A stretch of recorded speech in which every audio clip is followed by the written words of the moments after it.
très inquiet, bien sûr, pour nos frères ou partout ils se trouvent, parce qu'on sent qu'il y a une montée de l'antisémitisme qui est incontrôlable. Et je leur dirais tout simplement avec des mots simples, ne pensez pas que les États-Unis aussi, c'est votre maison, que vous serez protégés indéfiniment.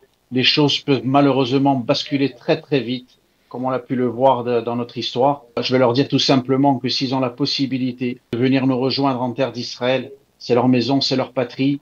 S'ils ont la possibilité de le faire, qu'ils le fassent avant que ça soit trop tard. Et notre invité ce matin, c'est David Antonelli, président de l'association Corse Israël, conférencier et écrivain. David, bonjour et merci d'être avec nous ce matin.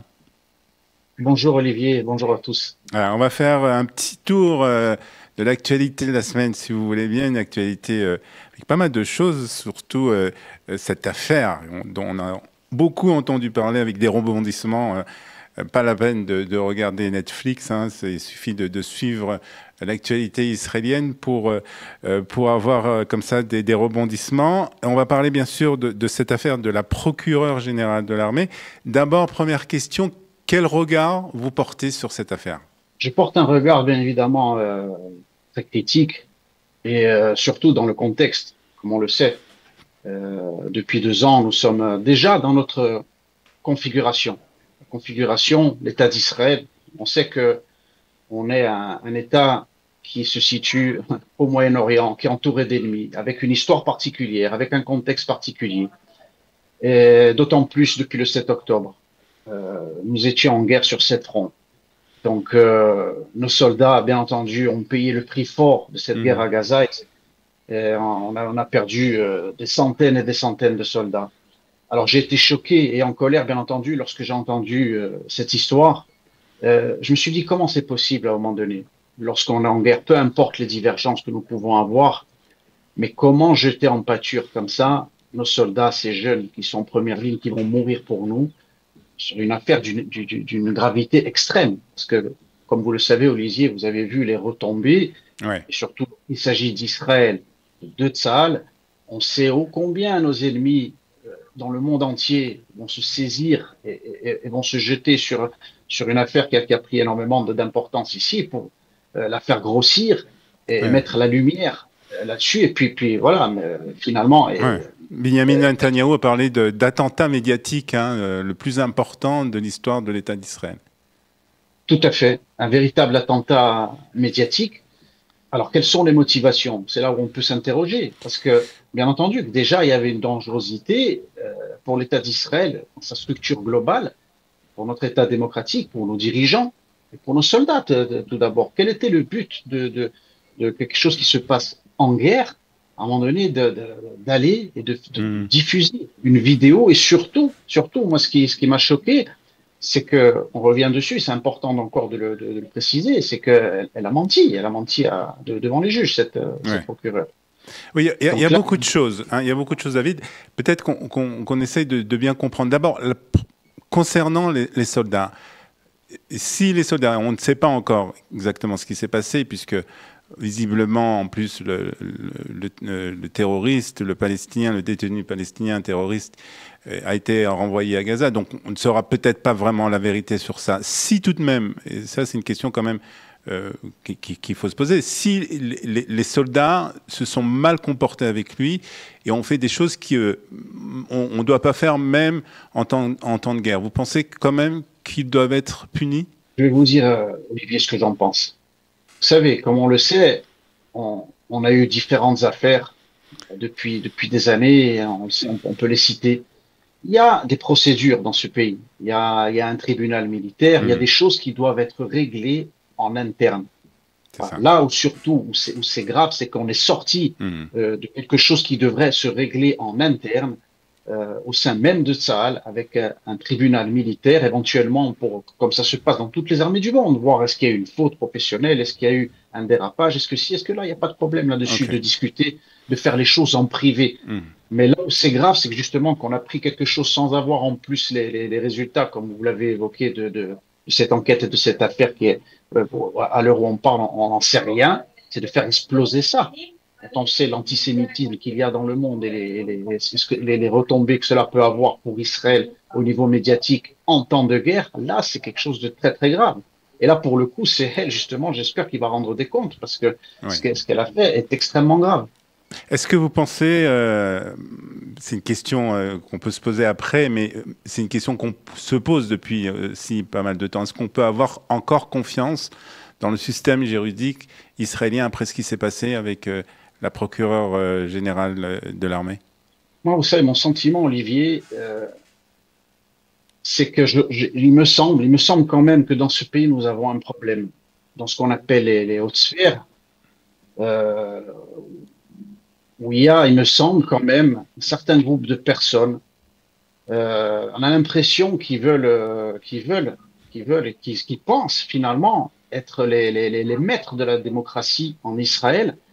Et je crois que c'est sur ce point-là, je crois qu'on a un véritable problème. Je crois qu'il y a une véritable réforme à faire. Alors, c'était peut-être l'une des raisons pour laquelle, justement, il y a vu cette volonté de faire la réforme judiciaire, parce que beaucoup dans ce pays pensaient qu'il y avait un gouvernement des juges, que les juges, finalement, étaient un petit peu, euh, voilà, une nomenclatura ici en Israël qui s'octroyait le pouvoir de décider au-delà de la démocratie, au-delà de la majorité des Israéliens, un pouvoir des juges. Mais là, on voit aussi que finalement, on a des personnes, comme cette procureure, qui pensent qu'elle elle a la possibilité, par une action de ce type, voilà, de peut-être porter atteinte à notre gouvernement, à Benjamin Netanyahou. On en saura pas plus. C'était encore la volonté de nuire à notre Premier ministre. Donc c'est ça qui est extrêmement grave. C'est-à-dire que en réalité, la démocratie israélienne, lorsqu'il y a ce type d'affaires, elle est en danger. Donc je pense honnêtement qu'il y a une véritable réforme à faire. Oui, Hmm. au niveau juridique, au niveau constitutionnel, il y a des choses qui sont extrêmement graves qui se passent dans ce pays et je crois que il peut avoir des conséquences qui sont extrêmement graves. Quand on écoute un peu ce que dit, en tout cas autour de la procureure générale, puisqu'elle, on l'a pas entendu vraiment parler, mais en tout cas, les personnes qui sont proches et les personnes qui font partie donc de ce système juridique, ils disent, alors, c'est vrai qu'ils disent pas d'une façon ouverte qu'ils ont voulu nuire à Benjamin Netanyahou au gouvernement, ça c'est sûr qu'on va pas l'entendre, mais en tout cas, ils disent qu'ils ont voulu justement protéger les soldats israéliens en montrant que Israël s'occupe justement de ce genre de cas face peut-être à d'éventuels procès de la Haute Cour internationale de justice. Est-ce que c'est un argument que vous arrivez à comprendre quand même, David? Non, je crois honnêtement, Olivier, que euh, lorsqu'on a cette volonté de nuire, et absolument de vouloir évincer quelqu'un de la scène politique. Je crois honnêtement, malheureusement que c'est le cas pour notre Premier ministre. Je crois qu'on peut trouver toutes les mauvaises raisons et tous les alibis possibles et inimaginables. C'est véritablement ce que je pense. Je n'y crois pas Hmm. du tout. Au contraire, je pense que habilement, malheureusement, ils ont habillé ça en disant, voilà, nous, attention, ça partait d'une très bonne intention. Mais Olivier, vous connaissez le dicton français, hein, l'enfer est pavé toujours de bonnes intentions. Hmm. Si éventuellement il y avait des bonnes intentions, mais même dans ce cas-là, on voit où cela peut nous mener. Donc non, moi je pense que malheureusement, là encore, on a, comme vous l'avez dit très justement, on ne le saura jamais parce qu'ils vont pas le dire bien évidemment, mais je pense que derrière ça encore, il y a encore une volonté, je crois que c'est obsessionnel dans ce pays, de s'en prendre à notre Premier ministre et de vouloir le faire tomber à tout prix. Mais ce qui est grave, c'est que on pense même plus aux élections, on pense même plus qu'il peut y avoir un changement au travers les urnes, au travers une démocratie, à travers un changement au niveau populaire. C'est-à-dire que par la force, on veut absolument évincer Benjamin Netanyahou. C'est ça qui est grave. Et peu importe le contexte, comme on l'a dit tout à l'heure, peu importe que nous soyons en guerre depuis 2 ans, que Israël joue sa survie, c'est-à-dire que ça, on fait l'impasse là-dessus. C'est-à-dire qu'on va oublier toutes les conséquences qu'il peut y avoir sur la scène internationale, cet attentat médiatique, comme l'a dit Benjamin Netanyahou, et on fonce. C'est-à-dire qu'on Très. prend toutes les mesures possibles, toutes les actions possibles, clandestines même, pour faire tomber notre Premier ministre si, semblerait-il, c'est pour ma part, j'ai l'impression, voilà, ce qui est en train de se passer. Donc, c'est Très très bien. inquiétant pour la Hmm. démocratie israélienne, ce que l'on voit. Alors, un deuxième sujet que je voulais évoquer avec vous, c'est une loi qui a été votée en première lecture, en tout cas pour le moment, concernant la loi sur la peine de mort pour les terroristes. On en parle depuis longtemps en Israël. En fait, elle existe aussi, mais elle est réservée pour le moment en cas des tribunaux militaires. Qu'est-ce que vous pensez, vous? Est-ce qu'il est temps justement d'arriver à voter cette loi? Oui, je pense que là aussi, par rapport au contexte, je pense que c'est une avancée importante. C'est une avancée importante, la peine de mort pour les terroristes, parce que nous sommes un pays en guerre, faut pas l'oublier. Bon, cette peine de mort, bien entendu, au niveau juridique, au niveau du droit israélien, elle existe. Maintenant, c'est la faire appliquer. Hmm. Comment, entre guillemets, on peut justement pousser les juges à le faire? Toute la question est là. Je crois qu'il y a une grande majorité qui est en train de se dégager pour l'application de la peine, de la peine de mort. Moi, je crois que c'est important parce que euh, je crois que nos ennemis doivent savoir que lorsqu'ils ont l'intention de porter atteinte au peuple d'Israël, de tuer des Juifs, il faut savoir que nous, de notre côté, la sanction, ça va être celle-ci. C'est-à-dire, vous voulez tuer des Juifs, mais sachez que au niveau de l'État d'Israël, la sanction, c'est la mort. Ça, déjà, je pense que même psychologiquement, c'est important parce que, qu'on le veuille ou non, depuis des décennies, les terroristes savaient que, en règle générale, sur des opérations militaires, même préventives, ils étaient arrêtés. Et pas forcément des opérations préventives où nos soldats, nos forces spéciales, entre guillemets, montaient pour tuer des terroristes. C'est-à-dire qu'ils avaient, même sur un attentat terroriste isolé, où les forces de sécurité interviennent, mais voilà, c'était généralement, on neutralise, et puis si le terroriste est vivant, mais il est emmené, il est mis en prison. Je vais rajouter aussi autre chose. On sait très bien quel a été le prix pour l'État d'Israël, pour nos soldats, et on l'a vu encore là depuis la guerre, depuis le 7 octobre, ce que ça peut coûter lorsque des terroristes sont en prison. Parce que nos ennemis, bien entendu, vont se Ouais. servir, comme ça arrivait à maintes et maintes reprises, et surtout là, dans ce conflit que nous avons avec le Hamas à Gaza depuis 2 ans, des terroristes qui sont en prison pour demander. C'est un levier de pression. Le Hamas se sert des terroristes qu'il y a dans les prisons pour gagner du temps, comme on le voit dans les négociations avec la libération des otages. Donc il y a une dangerosité, notamment pour les citoyens israéliens, de prise d'otages pour nos soldats lorsqu'il y a des prisonniers terroristes ici en Israël qui sont emprisonnés. Donc déjà, on va enlever déjà par rapport à tout ce qu'on a pu voir par le passé, une possibilité, une stratégie de se dire, voilà, on va enlever des soldats, par exemple, comme ça a été le cas le 7 octobre des citoyens, puis de toute façon, en échange, on a quand même un certain nombre de prisonniers qui dorment dans les prisons israéliennes, et on sait qu'on peut s'en servir comme une arme de pression contre le gouvernement d'Israël. Donc là aussi, je pense que c'est important de changer la donne, finalement, de changer de logiciel par rapport finalement aux ennemis qui sont prêts à tout, que nous connaissons, que nous avons en face. Mais l'argument qui est souvent rapporté, c'est des fois aussi par certains responsables de la sécurité, c'est de dire que la peine de mort pour les terroristes, on va dire les terroristes du Hamas ou les terroristes musulmans, n'est pas persuasif parce que de toutes les manières, ils sont partis dans un but. Et on l'a vu dans certains cas d'attentats, dans un but de mourir de toutes les manières. Donc, c'est pas vraiment un argument aujourd'hui, pour certains en tout cas, persuasif. Qu'est-ce que vous en pensez? C'est vrai qu'on peut se poser la question par rapport à l'idéologie, par rapport à la notion de martyr, de se dire on a des gens en face de nous qui, de toute manière, voilà, vont commettre un attentat et il y a la notion de shahid, donc de toute Ouais. façon, ça va pas les déranger plus que cela de savoir qu'ils seront condamnés à mort, bien au contraire. Et moi, je dis que honnêtement que c'est même pas important finalement de se poser la question parce que je vous dis ce qui est important au niveau de la condamnation, de la peine de mort, c'est surtout au niveau stratégique. C'est-à-dire que, bien sûr, on peut avoir un certain nombre de terroristes qui vont pas tenir compte de la peine de mort, et bien au contraire, ils vont se dire, on va faire quelque chose de fort, ça va être symbolique, et même si je suis pris, voilà, je serai condamné à mort par Israël, je vais mourir en martyr. Oui, mais en même temps, ça dissuadera d'un certain côté aussi. Le fait de se dire, on avait une possibilité, lorsqu'il n'y avait pas la peine de mort, de jouer sur le fait qu'on peut avoir des prisonniers et on va s'en servir comme levier de pression, ça n'existera plus. Et Mhm. je crois que lorsqu'on a un conflit avec le Hamas ou d'autres organisations qui comptent énormément sur ce point-là, le fait de pouvoir, à un moment donné, négocier et avoir un levier de pression qui sont les prisonniers, je pense que c'est un avantage énorme pour Israël.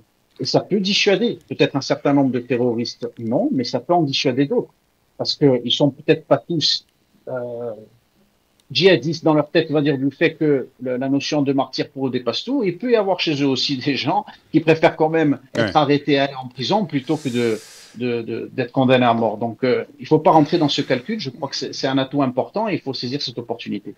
Très bien, on va terminer avec un dernier sujet qui a aussi beaucoup fait parler de lui, mais il se passe dans un autre continent, dans la ville de New York, avec l'élection du nouveau maire de New York, Zoran Mandani. Premier musulman, maire de la ville de New York. Vous avez écrit aussi sur ça, sur les réseaux sociaux. Comment vous voyez ça? Et surtout, d'après vous, est-ce que c'est un danger pour la ville de New York, peut-être, pour les États-Unis, et peut-être d'une manière plus générale? Est-ce qu'en Europe aussi, ils doivent s'inquiéter de ce genre de comportement? J'avais écrit il y a quelques jours là-dessus parce en réalité, ce qui est inquiétant, c'est on voit qu'aux États-Unis, euh, ce pays prend la même direction un petit peu que ce qu'on voit un petit peu partout en Europe. Je pense à l'Angleterre, à d'autres pays, où par justement la submersion migratoire, on voit qu'il peut y avoir un changement démographique important et que la communauté musulmane euh, peut arriver, comme à New York, où près de 800 000 musulmans, c'est la communauté la plus importante d'Amérique, on se retrouve avec un maire musulman, en sachant, en connaissant son passé en plus, son Oui. historique. Quelqu'un qui est profondément, on le sait, antisémite, anti-Israël. On a vu ses positions par rapport à la guerre à Gaza.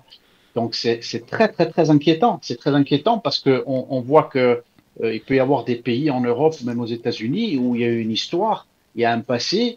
Il y a New York, on se rappelle des anciens maires, où avec ce côté-là vraiment patriotique pour incarner les États-Unis. On voit que c'est en train de basculer.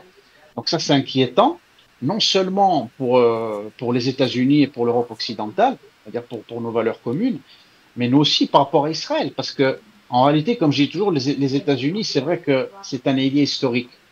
Mais je dis, ça dépend de quel côté. Ça dépend de quel côté les choses basculent. Il y a les démocrates et les républicains. Aujourd'hui, on sait aujourd'hui précisément dans le Parti démocrate que c'est cet électorat aujourd'hui qui fait la différence. Mhm. Et on peut se retrouver dans les années à venir avec, si les États-Unis basculent encore dans le camp des démocrates, avec un pays qui sera de plus en plus hostile à Israël. Parce que qu'est-ce qui fait que finalement, ces personnes-là sont élues et sont élues grâce à quoi? Grâce à leur hostilité vis-à-vis du peuple juif, grâce à leur haine d'Israël. C'est pour ça que les gens les votent. C'est pour ça que les gens les votent majoritairement, souvent. Plus la personne va être antisémite, plus elle va être contre Israël et plus elle a des chances de remporter les élections. C'est un Ouais. phénomène un petit peu général que l'on voit de partout, malheureusement aux États-Unis et aussi en Europe. En France aussi, on le sait, avec la France insoumise notamment, qui, on le sait, sont que le carburant électoral de ce Mhm. parti-là se trouve malheureusement majoritairement dans les banlieues qui sont islamisées. Donc c'est un problème, c'est inquiétant pour l'Europe et pour Israël aussi. Est-ce que c'est aussi inquiétant pour les Juifs qui habitent à New York? Il y a aussi beaucoup d'Israéliens à New York. Si vous aviez quelque chose à leur dire, qu'est-ce que ce serait? Bon, je vais vous dire, Olivier, je suis très inquiet, bien sûr, pour nos frères où partout ils se trouvent, parce qu'on sent qu'il y a une montée de l'antisémitisme qui est incontrôlable. Et je leur dirais tout simplement avec des mots simples, ne pensez pas que les États-Unis aussi, c'est votre maison, que vous serez protégé indéfiniment. Les choses peuvent malheureusement basculer très très vite, comme on a pu le voir dans notre histoire. Et donc je vais leur dire tout simplement que s'ils ont la possibilité de venir nous rejoindre en terre d'Israël, c'est leur maison, c'est leur patrie. S'ils ont la possibilité de le faire, qu'ils le fassent avant que ça soit trop tard. Très bien. C'est une dernière, vraiment, dernière question qui concerne autre chose. Vous êtes le président de l'association Corse Israël. Comment vont les relations entre la Corse et Israël? Est-ce qu'il y a des choses qui se passent en ce moment? En ce moment, je vais vous dire une chose. La Corse aussi subit des bouleversements assez importants parce que c'est une petite île. Hein, vous savez, la Corse n'échappe pas à tout ce que l'on voit, tous les mouvements Ah qu'on ouais. peut voir un petit peu partout en Europe aussi, même sur cette donnée démographique. Et en Corse, malheureusement, j'apprends en ouvrant les journaux, en écoutant un petit peu l'actualité, qu'il y a de plus en plus d'insécurité et de problèmes. Alors, quelque chose qui n'existait pas, bien entendu, lorsque j'étais il y a 10 ans, il y a 15 ans, 20 ans en arrière, les choses que l'on voit aujourd'hui n'existaient pas. Et encore il y a quelques jours, j'ai appris que des couples corses ont été agressés par des racailles dans un quartier de Bastia. Donc j'ai halluciné quand je me suis dit, c'est pas possible. J'ai la Corse que j'ai quittée, moi, il y a 10 ans, 15 ans, 20 ans, c'était Autre Un chose. incident comme ça, c'était impossible. Donc je me dis que les choses aussi en Corse sont en train de malheureusement d'évoluer négativement et c'est inquiétant. On connaît C'est aussi, inquiétant, on c'est connaît très inquiétant pour la aussi, Corse aussi. on connaît aussi l'amitié hein, qu'ont les Corses pour Israël. C'est quelque chose qui est en train de changer aussi. Alors non, non, il y en a énormément, bien sûr. Olivier, toujours beaucoup, beaucoup d'amis en Corse, des gens qui sont profondément attachés, bien entendu, à l'État d'Israël, amis du peuple juif, par l'histoire hein, que vous connaissez, Ouais. que nous avons, par le fait que la Corse, on le rappelle, a été une région qui a su échapper un petit peu à tout ce qui a pu se passer dans notre région Oui, en France, où protéger des aucun juifs juif n'a surtout. été à protéger des juifs. Il Mhm. n'y a pas eu de personnes qui ont été données, dénoncées. Donc c'est vrai qu'il y a une histoire commune, mais je vous dis, les choses Ouais, sont les en train choses de sont en train changer de changer. malheureusement, Mhm.